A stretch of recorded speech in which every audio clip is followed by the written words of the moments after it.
but did you dip a little in performance compared to last week? Yeah, probably. Last week I think we were very good at doing the things we do well. There were a couple of times we just went a little bit off script. Not to say that we're scripted at all. Our game plan and is very complex, and there's important decisions to make across that. What we are is organised, but the important thing is we've got to stick to what we do well and what's good, what works for us. And we probably a little bit went away from that at times. So there's some good learns in there. There's some young guys, still working their way through their Premiership careers, and we'll look at that. We'll review and make sure we're in a better position next week as a result. Given the quality of the opposition you've had the first two rounds, is this a sort of perfect start in terms of results though, and points scored? Yeah, well, it is in terms of points scored, but we don't really look at that. We look for performance. Like we said last week, performance level was very high, and the challenge this week was are we going to turn up with the same attitude, or are we going to use it as a bit of a comfort blanket and chill out this week? So the pleasing thing is that our attitude was right. We were in the right frame of mind to fight and scrap for everything. But we could just dust up a little bit on some of the things that we do. And also, it's probably the first time we've had a bit of rain for a while, and we didn't necessarily drop into our wet weather rugby and situational stuff that well towards the end of the game. We could have, hopefully, we'd like to see us close it out a little bit better than that. But you're playing against a good side in Wasps, and they're always going to pose you threats if you give them opportunity, and we probably could have squeezed the game a little bit better towards the end of the second half. That said, we did grab hold of it after half time, and that's what we asked for. And you must be pleased with the line-out as well as a sort of a go-to option. It's pretty fruitful for you. The drive, yeah, certainly.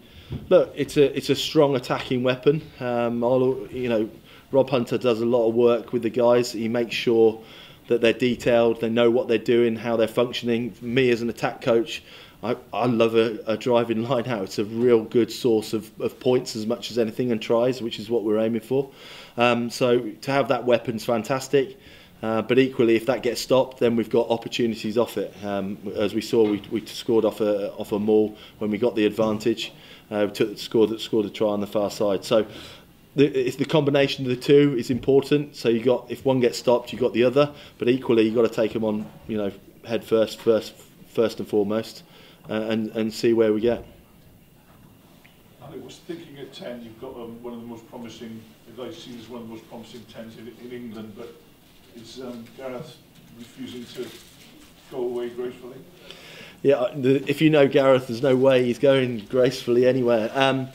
Look, they're competing it out. To be fair, their performances are pretty level through pre-season.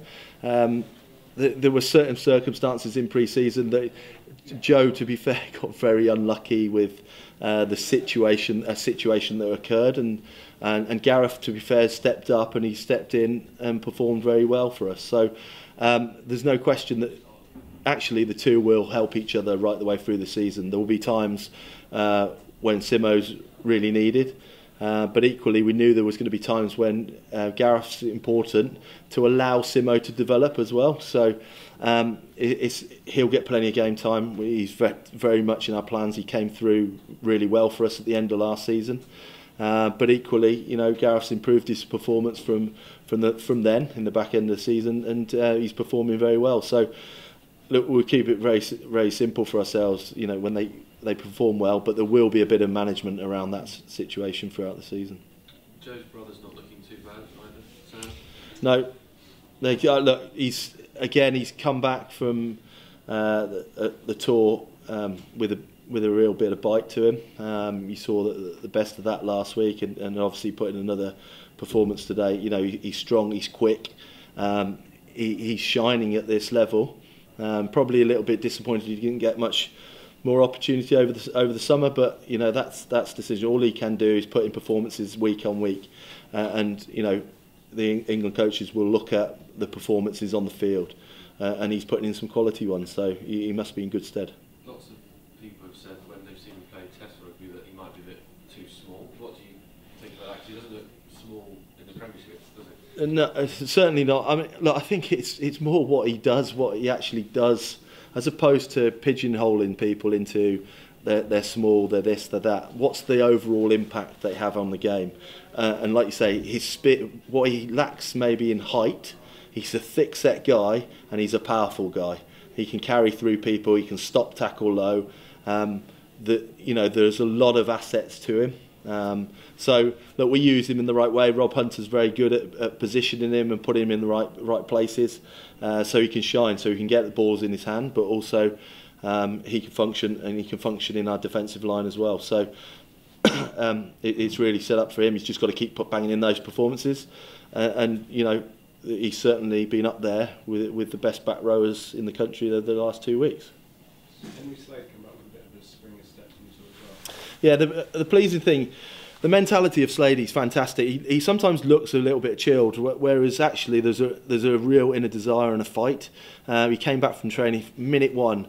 He didn't dwell on playing 3 tests. He was straight in the thick of it. He was dusting up training. It took it to a new level, and he was very frustrated as well to not start a pre-season and start last week. But equally, we've had Ollie Devoto and Ian Whitton doing a fantastic job and playing really top form as well. So it's allowed us to integrate Slade at the right times, but equally his mental approach to it has been phenomenal, and it drives the side. That quality fight, he often is at the forefront of that, and sometimes people forget that within his play, because he is easy on the eye, but there's a hell of a lot of fight and spirit within him.